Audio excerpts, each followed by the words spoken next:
Franny and Zooey is a 1961 novella by the American author J.D. Salinger.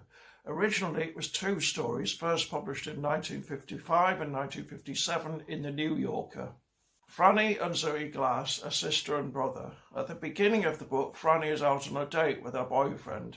She's been fasting and she's carrying a book called The Way of a Pilgrim, which advocates continual repetition of the Jesus prayer, Lord Jesus Christ, have mercy on me, as a route to salvation. She faints from hunger. The book's second half ostensibly focuses on her brother, but in many ways it's still about Franny. She's apparently refusing to eat at this point. Zooey argues with their mother, accuses Franny of self-centeredness, but then performs an act of spontaneous kindness. The book ends fairly happily. In many ways, its most important character is Franny's book, The Way of a Pilgrim. Franny feels herself to be a radical outsider. She's young, different, likeable, and a bit of a loner, rather like Holden Caulfield in Salinger's much more famous The Catcher in the Rye. Zooey, by contrast, is conceited and a bit of a bully. He's much less interesting. I like to speculate about Franny and Zooey. Was it a response to anything going on in American literature more generally at that time? Born in 1919, Salinger was just 3 years older than Jack Kerouac and 5 years younger than William Burroughs.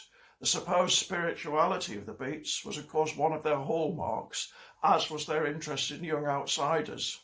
In 1955, Salinger had embraced a version of Hinduism. He was also interested in Zen, but virtually the entire emphasis in Franny and Zooey is on the Russian orthodoxy of The Way of a Pilgrim. Did Salinger eschew the East Asian religions because he thought they'd already been done? Was he trying to carve out a niche for himself in a wider cultural current? Some people will say the reason he chose The Way of a Pilgrim is because his wife Claire owned a copy, but that's not enough. Claire had also been initiated into Hinduism. Also in 1955, only 2 major Beat novels had been published. That's true, of course, but the novels were expressions of a pre-existing literary culture which was probably reasonably well established in 1955. There's no way of answering this question.